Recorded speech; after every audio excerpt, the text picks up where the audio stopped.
Hey actors, welcome to class. Today we're going to talk more about monologues. You did work on your monologue for your midterm, and that was good. Most of your work really has been very, very good. I really appreciate the hard work, and it can be tough working on acting and expressing in isolation. You might want to think of it like dancing when no one can see, so you're a little bit more free, or singing in the shower when you think nobody can hear. Often you actually do sing a little better. So I'm hoping that the process of having to do all of this development work and inner analysis work so that you can express yourself better actually has a benefit for all of the work that you have to do alone right now. When we come back together as a class and can see each other, of course, it's easier with the interaction, right? I wanted to talk today about inner monologues or subconscious monologues. We all have an inner monologue. It's those thoughts that flit through our minds as we puzzle out how to live our lives, the sensations that we take in from our eyes, our ears, nose, sense of taste, touch, the feeling that life just evokes. It's your stream of consciousness. At any given time, you have multiple tracks going through your mind, a complex jumble of thoughts, feelings, sensations. Your character also has an inner monologue, and that's yours to develop. It never shows up in a script. That's something that you can build for yourself. It helps with memorization because you give yourself thoughts that connect to the next thought, that connects to the next thought, and gives you reasons for movement. So some of that development of an inner monologue is practical. Some of that is to help you be able to really express the heart of the character a little better. So you develop it. It's in spontaneous, natural acting. The inner monologue provides kind of the raw fuel for the performance. If you're relaxed and grounded in the here and now and allow yourself to be reactive, the inner monologue actually triggers the reactions that make your stage performance and make it believable because it really feels like right now. You know, actually, you already do this.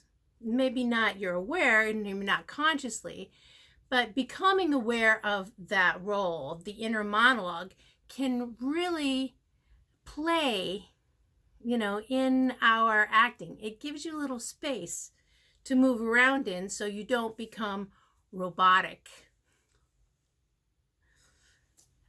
It helps you. It gives you a way to organize your acting preparation. It gives you a powerful tool for any acting problems that show up and a way to solve it, to figure out, well, what am I thinking at that time? Or what influence? Did I smell something different? Did I see something different?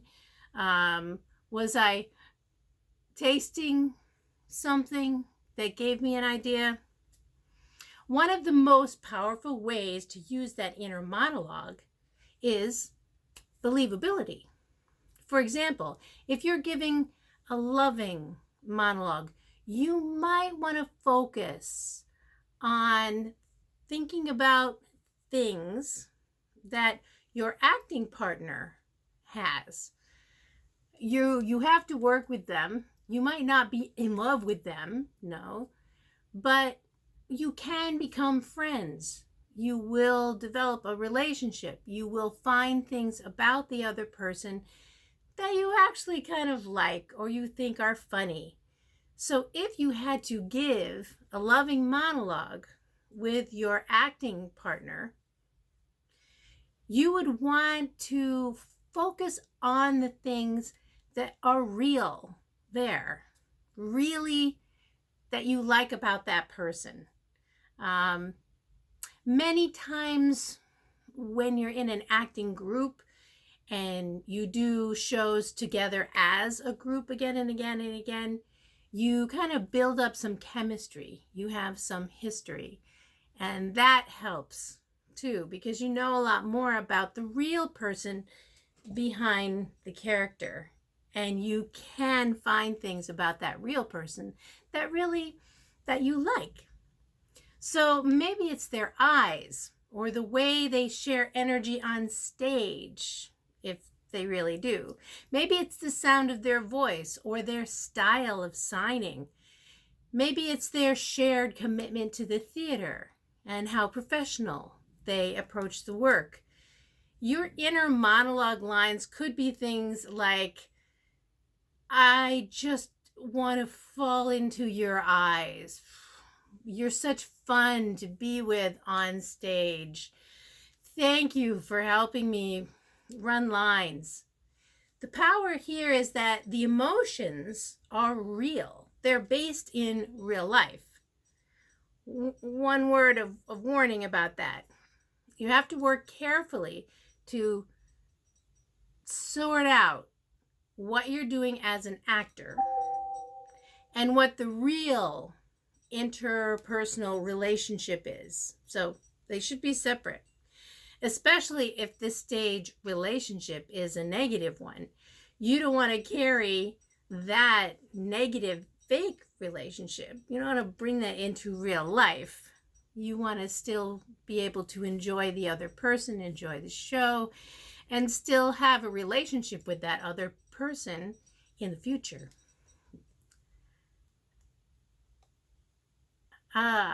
Okay. Believability. Now, believability should provide most of your acting stimulus. At times, you might want to conjure up an external stimuli, like the image of somebody that you really do love as deeply as the stage character you're talking to. So you can use, evocative inner monologue phrases about, I do care about you. You're my lifeline. I'll care for you forever, just to heighten your emotionality. So you might want to imagine, like for me, my husband, I might act a scene with a different actor. But when I'm talking, I'm really thinking about my husband. I'm not thinking about the real person. And that helps me to pull the emotions I have for my husband, pull them and apply them to the scene work. The key is to keep that outer monologue, the lines in the script that you have to speak or sign. The outer monologue has to keep going at the same time, simultaneously with the inner monologue, the subtext. One major danger with this approach is that actors can tend to insert worthless, pointless pauses and other tempo breaks, waiting for the inner stimuli to reach its full magnificence. That full feeling of magnificence might be nice, but the pointless, the pauses tend to let the air out of your performance. They pause it, and the audience drops their interest, their connection with you. To avoid that, and you want to keep the audience bonded with you, to avoid that fault, keep the inner monologue simple in the beginning so you can keep both flowing at the same time, both the script lines flowing in the right tempo, and your inner monologue at the same time. They should match. The tempo should match.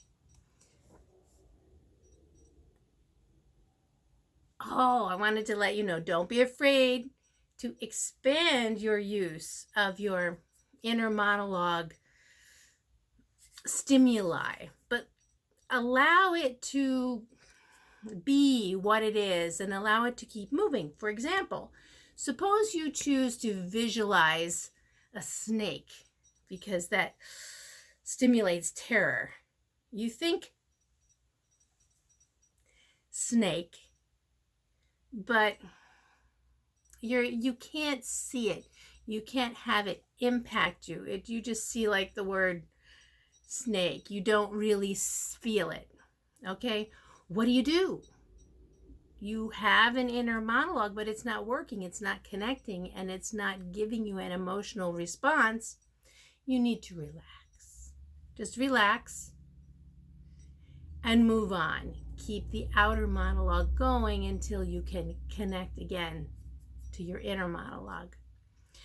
There will be some positive impact on your performance anyway, just because you had that thought, even if it doesn't really give you that full emotion that you hoped it might inspire.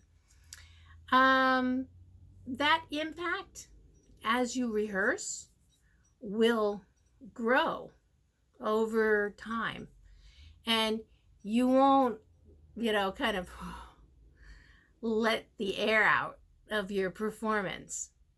And the more you gain experience working this way, your skills, your ability to make that inner monologue detailed and real and for yourself, that will grow, improve, expand as well too.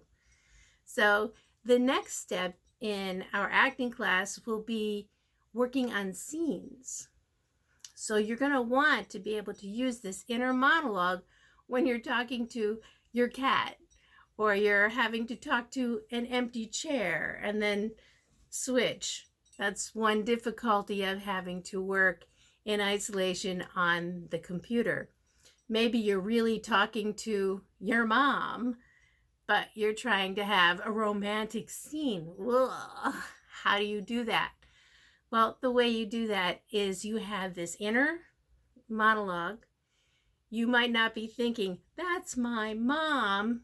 You have to think and be inspired by the inner monologue that says, that's my girlfriend, or that's my boyfriend, or that's the person I've always had a crush on.